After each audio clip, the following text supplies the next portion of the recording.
able to handle this energy that you've been watching all night long by Miami. Look at this. They almost had 3 guys on that loose ball. And a steal. Ladies and gentlemen, a pleasant good evening, everybody. Welcome to another episode of the Louis Sports Network, coming back at you with another heavy hitter banger with yet another video. Smash the like button, hit that subscribe button. Make sure your notifications are turned on. Make sure you guys are sharing on your social media platforms. Truly appreciate it. Happy Thursday evening. We're going to talk this NBA playoff game that just happened a couple of hours ago, almost 2 hours ago, and that would be the Philadelphia 76ers getting eliminated at the hands of the Miami Heat. Jimmy Butler, 32 points. But we got to talk about Zab Judah, a.k.a. James Tortoise Harden. Once again, in an elimination game, ladies and gentlemen, James Harden gives you 11 points on 9 shots. I kept telling the Harden fanboys that despite the trade, even though I said he looked good the first 6 games after the trade, James Harden is nothing but a regular season player. You can't count on him in the playoffs. And what happened? And I said, everybody, oh, James Harden, he showed up in game 4, 31 points, fourth quarter. Yeah, when the game was a little starting to get out of reach, right? But then in game 6, oh, James Harden, he showed up. He was showing up in the first half. And the first thing I said was, watch what happens. James Harden ain't going to show up in the second half. He's not even going to be aggressive. He's not even going to take a shot. And it's going to make it look like if he can't even get around the defense. Why did James Harden play the way he did in the second half, ladies and gentlemen? It's pretty simple. Because the blame is going to go to Doc Rivers. And James Harden is going to get a pass, right? He played poorly to get Doc out of there so that Daryl Morey, the analytical genius he is, to bring back Mike D'Antoni.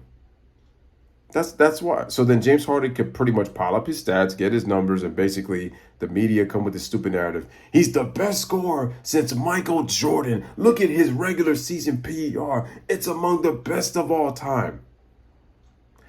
Once again, you James Harden fanboys, he continues to fool you. And I said I was never a believer in James Harden. As the great CM Punk said, are you all listening to me now? Do I have your attention now? That's what I meant to say. I meant to say, do I have your attention now? Glenn Rivers, nothing new here. I know what they're going to say. It's not your fault because, again, it's all about the players. Embiid can't stay healthy, and James Harden does typical James Harden. James Harden didn't bring his travel pass to Game 6.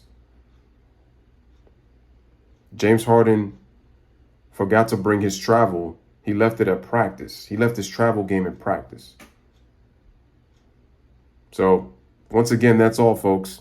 Philly loses. Harden another exit. And think about this for a second, ladies and gentlemen. Let's see. Harden has played with Russ and KD. He flamed out in that series against Miami. He was the man until they got Dwight Howard. They went to the Western Conference Finals, but after that, they didn't do anything since. He's played with Chris Paul, right? That didn't work out, right?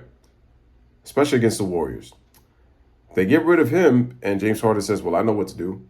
And they decide to bring in Russell Westbrook, the player he couldn't win with back when he was in OKC. Okay, they're 2 different players now. Same old story. They get rid of Russ in 1 year. And then he forces his way out of Brooklyn after coming into camp out of shape after they got Boogie and John Wall. And Boogie called out James Harden for his lack of leadership. Because, again, James Harden was never a leader, okay? Houston, James Harden, he's gone. James Harden loves about the party life, all right? Titties over titles, okay?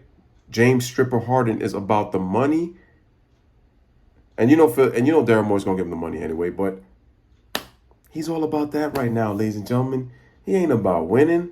I kept telling these Harden fanboys, he ain't about winning. He's about his money, and he's about the partying. He's about that. That's it. Oh, and then forces his way out of Houston to go to Brooklyn. Oh, yeah, the Houston organization's pretty bad. But then is out of shape, has the hamstring injury, doesn't do crap in an elimination game. Damn, that's the common theme about James Harden, isn't it? Every single time, elimination games, every single time, he just doesn't show up. He shows up in the first quarter, disappears for the rest of the game. Doesn't doesn't appear for the rest of the game at all. He shows up in the first half, doesn't show up in the second half. He shows up for 3 quarters, doesn't show up in the fourth quarter. It's always something, and it's always an elimination game. Common denominator, elimination games. That's all it is, folks. That's it. Zab Judah strikes again. Damn. He making Zab Judah look bad, because not even Zab Judah was that bad. And then not only that, you force your way out because you blame Kyrie for not getting the vax. And then you thought you could hide behind Joel Embiid, who has kind of had a little bit of history in terms of always being injured at the wrong time and has been known as a little bit of a little choker himself. But yeah, he's still early in his career. And you're with Doc. Let's see. Harden, Russ, and D'Antoni ain't going to win.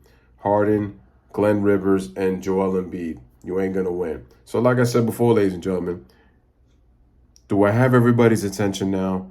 James Harden literally threw that game, wasn't going to play hard. And guess what? His teammates were tired of giving him the basketball because of how much he couldn't even get around try to get around those defenders, right? Same old James Harden. But you fanboys continue to defend and find an excuse, but you cannot defend the indefensible, ladies and gentlemen. And that's just the fact that Harden is the most overrated shooting guard of all time. And I'm going to say this again. Rest in peace to the late, great Kobe Bean. I don't ever want to hear James Harden compared to Kobe Bryant, people saying that he's better than him, because he ain't. Because time and time again in elimination games, James Harden always finds a way to expose himself. And Daryl Morey is stupid enough to give him that money because it's Daryl Morey we're talking about. Mr. Analytical Genius out here. And don't be surprised if Doc Rivers gets fired and they bring in Mike D'Antoni. You heard it here, because now I heard Sixer fans are pretty much sick and tired of James Harden. But it's all it is. Like I said, Zab Judah, bing, bing, strikes again. So, ladies and gentlemen, this is your boy Louis with another one. Let me know what you guys think in the comment section. Bless up, live, laugh, love. Thank you guys for watching.